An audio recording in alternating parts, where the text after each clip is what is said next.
Hi everyone, welcome back to my channel. ಹೆಂಗಿದ್ರಿ friends? ಆರಾಮದಿರಿ? ನಾನು ಆರಾಮದೀನಿ ನೋಡಿರಿ ಫ್ರೆಂಡ್ಸ್. ನೀವು ಆರಾಮದಿರಿ ಅಂತೇಳಿ ನಾನು ಅನ್ಕೊತೀನಿ ರೀ. ಈಗ ನಾನು ಬ್ಲಾಗ್ ಸ್ಟಾರ್ಟ್ ಮಾಡ್ತಾ ಇದ್ದೀನಿ. ಇವತ್ತು ನಾನು ಬ್ರೇಕ್ಫಾಸ್ಟಿಗೆ ಏನು ಮಾಡ್ತಾಯಿದ್ದೀನಿ ಅದು ನೋಡಿರಿ. ಸ್ಕಿಪ್ ಮಾಡೋಕ್ಕೆ ಹೋಗಬೇಡ್ರಿ ಫ್ರೆಂಡ್ಸ್, ಮತ್ತು ಫುಲ್ ವಾಚ್ ಮಾಡಿರಿ. ಲೈಕ್, ಶೇರ್, ಸಬ್ಸ್ಕ್ರೈಬ್ ಚಾನಲ್ಗೆ, ಮತ್ತು ಬೆಲ್ ಐಕನ್ ಬಟನ್ ಪ್ರೆಸ್ ಮಾಡೋದು ಮರಿಬೇಡ್ರಿ. ಈಗ ನೋಡಿರಿ ಫ್ರೆಂಡ್ಸ್, ನಾನು ಏನು ಇವತ್ತು ಸ್ಪೆಷಲ್ ರೆಸಿಪಿ ಮಾಡ್ತಾಯಿದ್ದೀನಿ ಬ್ರೇಕ್ಫಾಸ್ಟಿಗೆ ಅಂಥೇಳಿ ಎಲ್ಲ ನೋಡ್ಕೊರಿ. ಮತ್ತು ಚಲೋ ರೆಸಿಪಿ ಇದೆ, ಎಲ್ಲರಿಗೂ ಇಷ್ಟ ಆಗುತ್ತೆ ಅಂಥೇಳಿ ಅನ್ಕೊತೀನಿ ಫ್ರೆಂಡ್ಸ್. ನಾನು ಇದೇ ಥರ ಹೀಗೆ ಸ್ವಲ್ಪ ಸಪೋರ್ಟ್ ಮಾಡ್ತಾಯಿದ್ರಿ ಸ್ವಲ್ಪ ಚಲೋ ಆಗುತ್ತೆ. ಓಕೆ ಫ್ರೆಂಡ್ಸ್, ಈಗ ಬ್ಲಾಗ್ ಸ್ಟಾರ್ಟ್ ಮಾಡೋಣ. ಇವತ್ತು ಬ್ರೇಕ್ಫಾಸ್ಟಿಗೆ ಏನು ಮಾಡ್ತಾಯಿದ್ದೀನಿ ಮತ್ತು ಬ್ಲಾಗ್ನಲ್ಲಿ ಏನೇನಿದೆ ಎಲ್ಲ ನೋಡ್ಕೊರಿ. ಮತ್ತು ನೋಡಿ ಒಳ್ಳೆ ಕಾಮೆಂಟ್ ಮಾಡಿರಿ. ಕಾಮೆಂಟ್ ಮಾಡಿದರೆ ನನಗೆ ಓದೋಕ್ಕೆ ಬಹಳ ಇಷ್ಟ ಆಗುತ್ತೆ ರೀ. ನಿಮ್ಮ ಒಳ್ಳೆ ಕಾಮೆಂಟ್ ಮಾಡ್ತಾ ಇರ್ತೀರಿ. ಹಾಗಾಗಿ ಈಗ ನೋಡಿ ಫ್ರೆಂಡ್ಸ್, ಮತ್ತು ಎಲ್ಲಿಂದ ನೋಡಕತ್ತೀರಿ ಅದು ಕಮೆಂಟ್ನಲ್ಲಿ ಹಾಕಿ.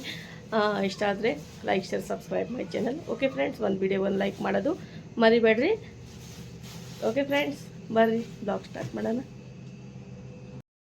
ಈಗ ನೋಡಿರಿ ಫ್ರೆಂಡ್ಸ್, ಸಾಫ್ಟಾಗಿ ದೋಸಾಗ ಬ್ಯಾಟರ್ ರೆಡಿ ಮಾಡಿ ನಾನು ಇದಕ್ಕೆ ಏನೇನು ಹಾಕಿನಂದರೆ ಕೋಲಮ್ ರೈಸು ಮತ್ತು ದಪ್ಪ ಅಕ್ಕಿ ಬರ್ತಲ್ಲ ಅದು, ಸ್ವಲ್ಪ ಕಡಲೆಬೇಳೆ ಹಾಕಿನಿ ಮತ್ತು ಉದ್ದಿನ ಬೇಳೆ ಹಾಕಿನಿ, ಸ್ವಲ್ಪ ಮೆಂತ್ಯ ಹಾಕಿನಿ ನೋಡಿರಿ ಫ್ರೆಂಡ್ಸ್. ಇಷ್ಟು ಮಾಡಿ ಬ್ಯಾಟರ್ ರೆಡಿ ಮಾಡಿ ನಾನು ಈಗ ಮಕ್ಕಳಿಗೆ ಸೆಟ್ ದೋಸೆ ಮಾಡಿಕೊಡಕತ್ತೀನಿ ನೋಡಿರಿ ಫ್ರೆಂಡ್ಸ್. ಫುಲ್ ಸಾಫ್ಟಾಗಿ ಚಲೋ ಆಗುತ್ತಾ. ನೀವು ಸೆಟ್ ದೋಸೆ ಮಾಡಬೇಕಂದ್ರೆ ಬರೀ ಉಪ್ಪು ಹಾಕಿ ಈ ಥರ ಬ್ಯಾಟ್ರಿಗೆ ಸ್ವಲ್ಪ ನೀರು ಹಾಕಿ ಈ ಥರ ರೆಡಿ ಮಾಡ್ಕೋಬೇಕು ರೀ. ನೀವೇನಾರ ಕ್ರಿಸ್ಪಿಯಾಗಿ ನೀವು ದೋಸೆ ಮಾಡ್ಬೇಕಂದ್ರೆ ಹೋಟೆಲ್ನಲ್ಲಿ ಯಾವ ಥರ ಮಾಡ್ತಾರೆ ಅದೇ ಥರ ನೀವು ಮಾಡ್ಕೋಬೇಕಂತ ಹೇಳಿದರೆ ಅದಕ್ಕೆ ನೀವು ತಿನ್ನೋದು ಸೋಡಾ ಒಟ್ಟ ಬಳಸಬಾರ್ದು ಕ್ರಿಸ್ಪಿ ದೋಸೆಗೆ. ಯಾಕಂದರೆ ನಾವು ಸಾಫ್ಟ್ ದೋಸೆ ಮಾಡಿದರೆ ಅಷ್ಟೇ ನಾವು ಸೋಡಾ ಪುಡಿ ಹಾಕೋದ್ರಿ ಫ್ರೆಂಡ್ಸ್. ಇದು ನೀವು ಏನಾರು ಕ್ರಿಸ್ಪಿಯಾಗಿ ಹೋಟೆಲ್ನಲ್ಲಿ ಯಾವ ಥರ ಮಾಡ್ತಾರೆ ಅದೇ ಥರ ಅಂದರೆ ನೀವು ಸೋಡಾ ಪುಡಿ ಒಟ್ಟ ಹಾಕಬೇಡ್ರಿ, ಚಲೋ ಆಗುತ್ತೆ. ಇಲ್ಲಿ ಚಹಾ ಮಾಡಕತ್ತೀನಿ ಫ್ರೆಂಡ್ಸ್. ನಾನು ಚಹಾ ಜೊತೆ ಸೆಟ್ ದೋಸೆ ಎಂಜಾಯ್ ಮಾಡ್ತೀವಿ ನಾವು. ಚಟ್ನಿ ಮಾಡಿಲ್ರಿ ನಾನು ಇವತ್ತು. ಇದ್ರ ಜೊತೆ ನಮ್ಗೆ ಭಾಳ ರುಚಿಯಾಗುತ್ತೆ. ಯಾರ್ಯಾರು ನೀವು ಚಹಾಲಿಂದ ದೋಸೆ ತಿಂತೀರಿ ಅದು ನನ್ನ ಕಾಮೆಂಟ್ನಲ್ಲಿ ಹೇಳಿ. ನೋಡಿರಿ ಫ್ರೆಂಡ್ಸ್, ಒಂದು 4-5 ಸೆಟ್ ದೋಸೆ ಮಾಡ್ಕೊತೀವಿ. ಈ ಥರ ಎಷ್ಟು ಸಾಫ್ಟಾಗಿ ಆಗ್ಯಾವ ಅಂಥೇಳಿ ನಿಮ್ಗೆ ತೋರಿಸ್ತೀನಿ ರೀ ಸೆಟ್ ದೋಸೆ. ಈಗ ನೋಡಿ ಫ್ರೆಂಡ್ಸ್, ನಾವು ಚಹಾ ಜೊತೆ ಎಂಜಾಯ್ ಮಾಡಕತ್ತೀವಿ, ಚಹಾ ಮತ್ತು ಸೆಟ್ ದೋಸೆ ರೀ. ಈಗ ನೋಡಿರಿ, ಮಕ್ಕಳಿಗೆ ಮತ್ತು ನನಗೆ ಬೆಳಗ್ಗೆ ಚಹಾ ಅಂದರೆ ಭಾಳ ಇಷ್ಟ. ಅಂದರೆ ನಾವು ಸಕ್ಕರೆ ಸ್ವಲ್ಪ ಜಾಸ್ತಿ ಹಾಕಲ್ಲ ಚಹಾಗೆ, ಕಡಿಮೆ ಹಾಕಿ ಎಂಜಾಯ್ ಮಾಡ್ತೀವಿ. ಈಗ ನೋಡಿ ಫ್ರೆಂಡ್ಸ್, ಎಷ್ಟು ಸಾಫ್ಟಾಗಿ, ಎಷ್ಟು ಮೃದುವಾಗಿ, ಸ್ಪಾಂಜಿಯಾಗಿ ಸೆಟ್ ದೋಸೆ ರೆಡಿ ಆಗ್ಯಾವ ನೋಡಿ ಫ್ರೆಂಡ್ಸ್. ನಾನು ಹೇಳಿನಲ್ಲ ಅದೇ ಥರ ಮಾಡಿರಿ, ನಿಮ್ಮದು ದೋಸೆ ಮಸ್ತ್ ಆಗ್ತಾವ್ರಿ. ಈಗ ನೋಡಿ ಫ್ರೆಂಡ್ಸ್, ನಾನು ಅದೇ ಬ್ಯಾಟ್ರಿಗೆ ಇದಕ್ಕೆ ನಾನು ಇದು ಹಾಕಿಲ್ಲ ರೀ ಫ್ರೆಂಡ್ಸ್, ಸೋಡಾ ಪುಡಿ ಹಾಕಿಲ್ಲ. ಇದು ಆನಿಯನ್ಗೆ ಈ ಥರ ಹಚ್ಚಿ ಈ ಥರ ಮಾಡಬೇಕು ನೋಡಿರಿ ಫ್ರೆಂಡ್ಸ್. ಸ್ವಲ್ಪ ನೀರು ಹಾಕಬೇಕು, ಹಾಕಿ ಈ ಥರ ತವಾದ ಮೇಲೆ ಈ ಥರ ಮಾಡಬೇಕು ನೋಡಿ ಫ್ರೆಂಡ್ಸ್.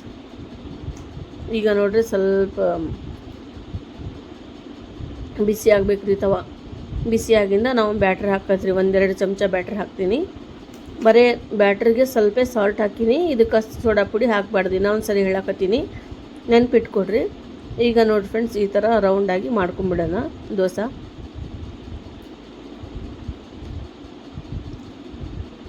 ಎಷ್ಟು ಸೂಪರಾಗಿ ಕಾಣಿಸ್ತಾ ಇದೆ ನೋಡಿರಿ. ಇದು ಕ್ರಿಸ್ಪಿಯಾಗಿ ಖಡಕ್ಕಾಗಿ ಆಗುತ್ತಾ. ಒಂದು ಎಗ್ ತೊಗೊಂಡು ನಾನು ಎಗ್ ಮಸಾಲ ದೋಸೆ ಮಾಡಕತ್ತೀನಿ ರೀ ಫ್ರೆಂಡ್ಸ್. ಸೂಪರಾಗಿ ಟೇಸ್ಟಿಯಾಗಿ ಆಗುತ್ತಾ. ಯಾರು ಮಾಡಿಲ್ಲ ಈ ಥರ ಮಾಡ್ಕೊರಿ. ಈಗ ನೋಡಿ ಫ್ರೆಂಡ್ಸ್, 1-2 ಚಮಚ ಕುಕ್ಕಿಂಗ್ ಆಯಿಲ್ ಹಾಕಬೇಕು ರೀ, ಭಾಳ ಟೇಸ್ಟಿಯಾಗಿ ಆಗುತ್ತಾ. ಈಗ ನೋಡಿ ಫ್ರೆಂಡ್ಸ್, ಇದಕ್ಕೆ ಎಗ್ಗಿಗೆ ಈ ಥರ ಎಲ್ಲ ಮಿಕ್ಸ್ ಮಾಡ್ಕೊಂಬಿಡೋಣ. ರೌಂಡಾಗಿ ಎಲ್ಲ ಸುತ್ತಲೂ ಹಚ್ಕೋಬೇಕು ರೀ ಎಗ್ಗಿಂದು. ಭಾಳ ಟೇಸ್ಟಿ ಆಗುತ್ತಾ, ಹೆಲ್ದಿ ರೆಸಿಪಿನೂ. ಮತ್ತು ಮಕ್ಕಳಿಗೆ ನೀವು ಲಂಚ್ ಬಾಕ್ಸ್ಗೆ ಕೂಡ ಕೊಡ್ಬೋದು. ಎಲ್ಲ ಮಕ್ಕಳು ಇಷ್ಟಪಡ್ತಾರೆ, ದೊಡ್ಡವ್ರಿಗೆ ಚಿಕ್ಕವ್ರಿಗೆ ಎಲ್ಲರಿಗೂ ಇಷ್ಟ ಆಗುವಂಥ ರೆಸಿಪಿ ರೀ ಇದು. ಈಗ ನೋಡಿ ಫ್ರೆಂಡ್ಸ್, ಇದಕ್ಕೆ ಇದು ಏನಂತೀರಿ, ಇದು ಖಾರ ಪುಡಿ ಹಾಕಕತ್ತೀನಿ ರೀ ಫ್ರೆಂಡ್ಸ್. ಸ್ವಲ್ಪ ಹಾಕಬೇಕು, ಮಕ್ಕಳಿಗೆ ಒಟ್ಟು ಇಷ್ಟ ಆಗಲ್ರಿ ಜಾಸ್ತಿ ಸ್ಪೈಸಿ ಅಂದರೆ. ಸ್ವಲ್ಪ ಮಕ್ಕಳಿಗೆ ಹಾಕಿಕೊಡ್ಬೇಕಂದ್ರೆ ನೀವು ಬರೀ ಉಪ್ಪು ಹಾಕಿ ಅಷ್ಟೇ ಮಾಡಿಕೊಡ್ರಿ. ನಮ್ಮ ಮಕ್ಕಳಂತರೂ ಇದು ಖಾರ ಹಾಕಿದರೆ ಒಟ್ಟು ತಿನ್ನಂಗಿಲ್ಲ ರೀ ಅವರು, ಬರೀ ಉಪ್ಪು ಹಾಕಿ ಅಷ್ಟೇ ಮಾಡಿಕೊಡ್ತೀವಿ ನಾವು. ನೀವು ಮಕ್ಕಳು ತಿಂತಾರಂದರೆ ಹಾಕ್ಕೊಡ್ರಿ ಖಾರ ಪುಡಿ, ಇಲ್ಲಾಂದರೆ ಸ್ಕಿಪ್ ಮಾಡಿರಿ ಅದು. ಇದಕ್ಕೆ ಬರೀ ಆಯಿಲು ಮತ್ತು ಎಗ್ ಸ್ವಲ್ಪ ಉಪ್ಪು ಹಾಕಿ ಈ ಥರ ಮಾಡಿಕೊಡ್ರಿ. ಸೂಪರ್ ಆಗಿತ್ತಲ್ಲ ನೋಡಿರಿ ಫ್ರೆಂಡ್ಸ್. ಇದು ಮಕ್ಕಳಿಗಂತೂ ಭಾಳ ಇಷ್ಟ ಆಗುವಂಥ ರೆಸಿಪಿ ಇದು. ಈ ಹೊರಗೆ ಹೋಗಿ ತಿನ್ನೋದು ಬದಲು ಮನೆಯಲ್ಲಿ ಈ ಥರ ರುಚಿಯಾದ ಅಡುಗೆ ನಾವು ಮಾಡ್ಕೊಂಡು ತಿಂದರೆ ಮಕ್ಕಳು ಭಾಳ ಇಷ್ಟಪಟ್ಟು ಕೇಳ್ತಾರೆ. ಮತ್ತು ಅವ್ರಿಗೂ ಹೊರಗಿಂದ ತಿನ್ನಿಸೋದು ಬದಲು ಈ ಥರ ಮನೆಯಾಗಿಂದು ಮಾಡಿಕೊಡ್ರಿ, ಎಲ್ಲರೂ ಇಷ್ಟಪಡ್ತಾರೆ. ಮತ್ತು ದೊಡ್ಡವ್ರಿಗೂ ಇಷ್ಟ ಆಗುತ್ತೆ ಈ ರೆಸಿಪಿ. ಈಗ ನೋಡಿ ಫ್ರೆಂಡ್ಸ್, ಎಷ್ಟು ಸೂಪರಾಗಿ ದೋಸೆ ರೆಡಿಯಾಗಿದೆ. ಇದು ಹೊಳಿಸ್ಬಿಡೋಣ. ಕಲರ್ ನೋಡಿರಿ ಎಷ್ಟು ಸೂಪರಾಗಿ ಗೋಲ್ಡನ್ ಬ್ರೌನ್ ಕಲರ್ ಆಗೈತೆ. ಈ ಥರ ಕಲರ್ ಬರ್ತೈತೆ ನೋಡಿ ಫ್ರೆಂಡ್ಸ್. ನಾನು ಬ್ಯಾಟ್ರಿ ಯಾವ ಥರ ತಯಾರು ಮಾಡೀನಿ ಅಂತೇಳಿ ಹೇಳಿನಲ್ಲ, ಅದೇ ಥರ ತಯಾರು ಮಾಡಿರಿ.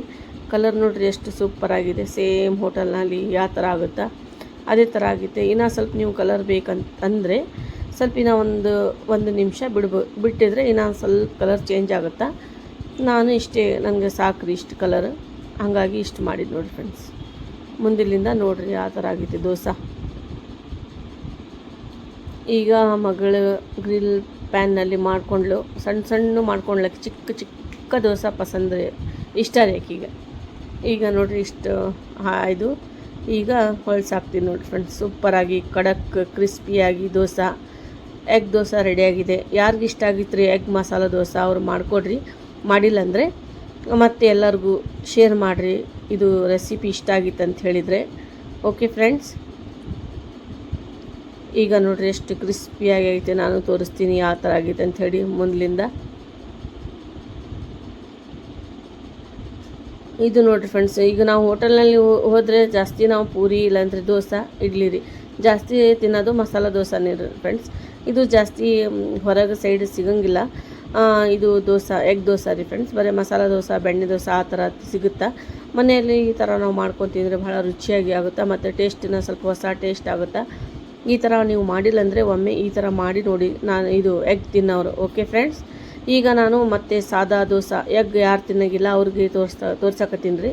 ಈ ಥರ ಪ್ಲೇನ್ ದೋಸೆ ಮಾಡಿಕೊಂಡು ಸ್ವಲ್ಪ ಆಯಿಲ್ ಬಿಟ್ಟು ದೋಸದ ಮೇಲೆ ಸ್ವಲ್ಪ ಉಪ್ಪು ಸ್ವಲ್ಪ ಖಾರ ಹಾಕಿ ಮಾಡ್ಕೋಬೇಕು. ಈಗ ನೋಡಿ ಫ್ರೆಂಡ್ಸ್, ನಮ್ಮದು ಬ್ರೇಕ್ಫಾಸ್ಟ್ ಎಲ್ಲ ನಾಷ್ಟ ಇಷ್ಟೆಲ್ಲ ಆಯಿತು. ಸ್ವಲ್ಪ ಹೊರಗಡೆ ಬಂದಿದ್ವಿ, ಸ್ವಲ್ಪ ಹಾಲು ತೊಗೊಂಡಿವಿ. ನೀರು ರೀ ಇದು, ನೀರು, ತೆಂಗಿನ ನೀರು ಹಾಲು ಥರನೇ ಇರುತ್ತೆ ಇದು. ಈಗ ನೋಡಿ ಫ್ರೆಂಡ್ಸ್, ಇದು ಬಿಜಾಪುರ್ನಲ್ಲಿ ಫೇಮಸ್ ರೀ ಇದು ಕಡಲೆ ಬೀಜ, ಪೀನಟ್ಸ್. ಇದು ಆನಿಯನ್ ಹಾಕಿ ಈ ಥರ ಮಾಡಿ ಕೊಡ್ತಾರೆ ರೀ. ಒಂದು 3-4 ಟೈಪ್ ಇದಾವೆ ರೀ ಇದು ಪೀನಟ್ಸ್ ಮಾಡಿರ್ತಾರೆ ರೀ ಅವರು. ಈಗ ನೋಡಿ ಫ್ರೆಂಡ್ಸ್, ನಾವು ಮಾರ್ಕೆಟ್ಗೆ ಬಂದಿದ್ವಿ, ಸ್ವಲ್ಪ ಕೆಲಸ ಇತ್ತು, ಹಾಗಾಗಿ ನಮ್ಮದು ಏನು ಕೆಲಸ ಮಾಡ್ಕೊಂಡು ನಮ್ಮ ಬ್ಲಾಗ್, ಫುಡ್ ಬ್ಲಾಗ್, ರೆಸಿಪಿ ಮತ್ತು ಇವತ್ತು ಎಲ್ಲರಿಗೂ ಇಷ್ಟ ಆಗಿದೆ ಅಂಥೇಳಿ ಅನ್ಕೊತೀನಿ. ಇಷ್ಟ ಆದರೆ ಚಾನಲ್ಗೆ ಲೈಕ್, ಶೇರ್, ಸಬ್ಸ್ಕ್ರೈಬ್ ಮತ್ತು ಬೆಲ್ಲೈಕನ್ ಬಟನ್ ಕ್ಲಿಕ್ ಮಾಡೋದು ಮರಿಬೇಡ್ರಿ. ಲೈಕ್ ಮಾಡೋದು ಮರಿಬೇಡ್ರಿ. ಹೆಚ್ಚಿನ ಸಂಖ್ಯೆಯಲ್ಲಿ ಶೇರ್ ಮಾಡಿರಿ ಫ್ರೆಂಡ್ಸ್, ರಿಲೇಟಿವ್ಸ್ ಜೊತೆ. ಓಕೆ ಫ್ರೆಂಡ್ಸ್, ಮತ್ತು ಇವತ್ತಿನ ಬ್ಲಾಗ್ ನೋಡಿ, ಇವತ್ತಿನ ಫುಡ್ ರೆಸಿಪಿ ನೋಡಿ ಎಲ್ಲರಿಗೂ ಇಷ್ಟ ಆದರೆ ಅದನ್ನು ಕಮೆಂಟ್ನಾಗ ಹಾಕಿ. ಮತ್ತು ಒಳ್ಳೆ ನಿಮ್ಮದು ನಮ್ಮ ಸ್ಟೈಲ್ ಒಳಗೆ ರೆಸಿಪಿ ನೋಡಬೇಕಾದ್ರೆ ಹಿಂದೆ ಸಾಕಷ್ಟು ರೆಸಿಪಿ ಹಾಕಿ ನಾನು ಯಾವ್ದು ಇಷ್ಟ ಆಗುತ್ತೆ ಅದು ನೋಡ್ಕೊರಿ. ಮತ್ತು ಒಳ್ಳೆ ಕಾಮೆಂಟ್ ಮಾಡಿ. ಮತ್ತು ಯಾವ ರೆಸಿಪಿ ನೋಡ್ಬೇಕಂತ ಹೇಳಿ ಅಂತ್ರಿ ಅದು ಅಕ್ಕಗೆ ಕಾಮೆಂಟ್ ಮಾಡಿ ಹೇಳಿ. ನನಗೆ ಖಂಡಿತವಾಗಿ ನಾನು ಇವತ್ತು ರೆಸಿಪಿ ಶೇರ್ ಮಾಡಿಲ್ಲ ಅಂದರೆ ನಾಳೆ ಖಂಡಿತವಾಗಿ ನಾನು ಶೇರ್ ಮಾಡ್ತೀನಿ ನಿಮ್ಮ ಜೊತೆ. ಮತ್ತು ಒಳ್ಳೆಯ ರೆಸಿಪಿ ಜೊತೆ ಸಿಗೋಣ, ಹೊಸ ಬ್ಲಾಗ್, ಹೊಸ ಫುಡ್ ಬ್ಲಾಗ್ ಜೊತೆ ಸಿಗೋಣ friends. Okay, take care. Next ಬ್ಲಾಗ್ನಲ್ಲಿ ಸಿಗೋಣ. ಬಾಯ್ ಫ್ರೆಂಡ್ಸ್, ಬಾಯ್.